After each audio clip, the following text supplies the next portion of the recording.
Salam persahabatan, saya Karyono, guru besar PPS Bodhijati di Jejak Sang Guru. Saat ini Jejak Sang Guru akan membahas masalah ajian Jawa, yaitu namanya ajian Modri. Nah, ajian Modri sebelumnya saya sendiri kurang begitu ngerti apa yang dimaksud ajian Modri.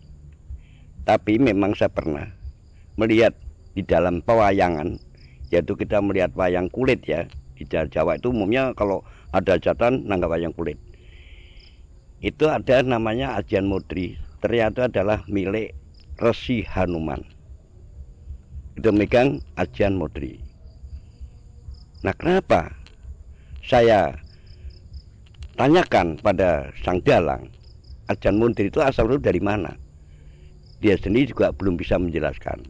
Karena ajian Modri itu ajian Jawa yang tidak bisa kita cari, tidak bisa kita minta. Nah, tentunya orang yang mendapatkan itu yang orang-orang yang suka prihatin, suka-suka berkelana dengan tujuan yang murni, itu bisa juga mendapatkan ajian seperti itu. Tapi secara jelas kita cari langsung, kayaknya tidak sulit gitu ya, terus terang aja. Karena dari versi Dalang pun mengatakan itu adalah wahyu Modri itu.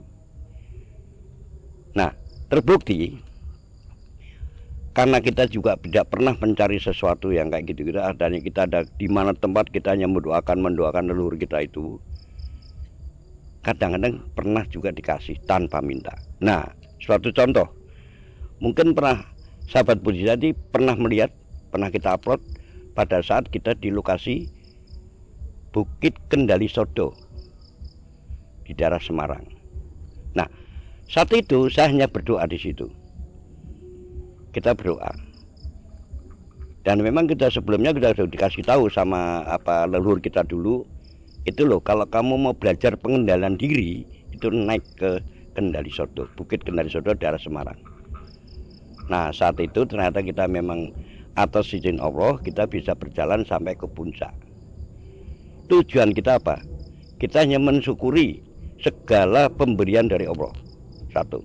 Dan kita mendoakan, karena versi kita sangat kental sekali bahwa kita di mana tempat, selalu ketika kita kulon nuwun, izin, di samping itu kita hanya mendoakan yang siapa tahu yang ada di situ. Ternyata pada saat itu kita baru doa, masuklah suatu kayak wahyu atau bagaimana saya nggak tahu, tutup di satu Modri masuk badan saya. Jadi Bukit Kendali Sodo ini ternyata itu banyak sekali orang yang bertapa, banyak dalang-dalang wayang kulit yang juga kesini. Termasuk termasuk yang seto yang ada di monumen ini.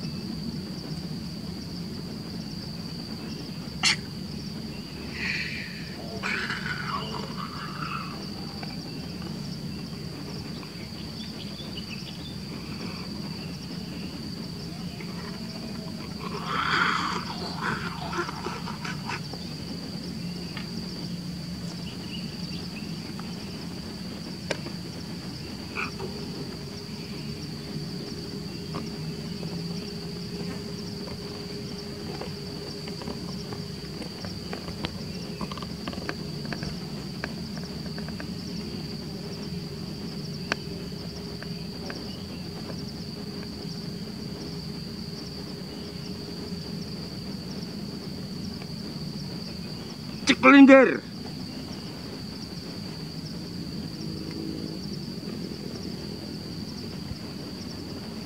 Nah, ternyata Modri itu adalah gerakan seperti monyet. Nah, kalau dikaitkan dengan cerita Hanuman, ya memang ada benarnya ya. Karena Hanuman itu bukan monyet. Kalau menurut di dalam pewayangan, dia itu adalah manusia yang mendito. Manusia yang mendito. Nah terus ternyata yang saya dapat Modri itu tidak ada suatu kalimat bacaan Anda sama sekali nggak ada. Saya lagi duduk tenang, masuklah itu hanya kita teriakan Modri, itulah. Nah, sekarang saya menanyakan, manfaat dari Modri itu apa sih, untung ruginya? Nah, itu pun tidak menangkap pada seseorang, karena seseorang kalau kita tanya belum tentu bisa jawab. Karena apa? Dia sendiri belum memegang seperti itu, ajian itu. Nah, terus akhirnya saya pertanyakan terus, setiap kita doa sana, untung ruginya pegang Modri itu apa, ajian Modri. Ternyata keuntungan kita, saya lihat nih ya, yang jelas kehidupan kita semakin lama semakin tenang. Satu, yang jelas yang kita dulu kurang begitu pendekatan dengan Allah, semakin mendekatkan diri. Dua, yang ketiga, di dalam kehidupan, yaitu tadi saya bilang, ada kayaknya lancar-lancar aja, terutama di dalam perekonomian, itu lancar-lancar aja. Itu yang saya rasakan. Nah, terus saya tanya kerugian jangan sampai menggunakan ini semenang-menang atau asal-asalan atau semaunya, itu nggak boleh. Nah, saya pikir kenapa? Karena dampaknya adalah kalau sampai kamu menggunakan itu tanpa tepat sasaran, akan ada suatu ya karma lah katakan ke kita. Itu yang saya takutkan. Makanya selama ini saya nggak pernah seperti itu. Tapi hati saya, pikiran saya tidak pernah merasa mendapatkan hal seperti itu. Jadi kita, yang penting kita ya yang saya rasakan tenang aja dah ya. Itu untung ruginya seperti itu. Jadi ruginya saya jangan sampai itu memakai seperti itu.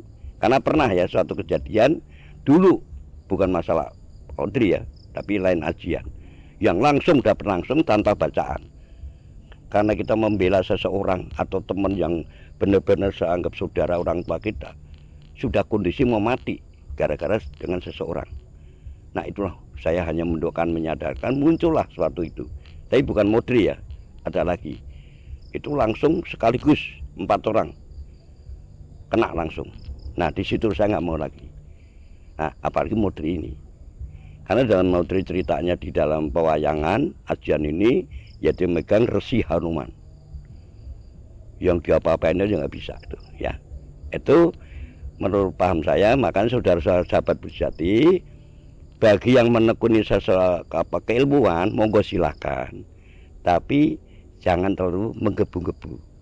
Nah, untuk ilmu Modri itu karena apa? Ilmu Modri itu nggak bisa diminta, tidak bisa dipelajari. Menurut paham saya nih, karena saya sendiri merasakan bahwa saya tanpa memikirkan sesuatu, hanya intinya kirim doa, ya, tahu-tahu mendapatkan itu. Berarti Modri itu tidak bisa dicari atau diminta atau orang memberikan. Menurut paham saya itu kayaknya nggak bisa. Jadi Modri itu intinya wahyu langsung. Nah, mungkin Allah sendiri memberikan wahyu itu, melihat kan umatnya sejauh mana ini mempelajari ini, tujuannya apa, mungkin seperti itu. Jadi mengenai masalah Modri, mohon maaf bagi sahabat Bujati, tekunilah mempelajari sesuatu keilmuan. Tapi hal yang kurang-kurang memang agak sedikit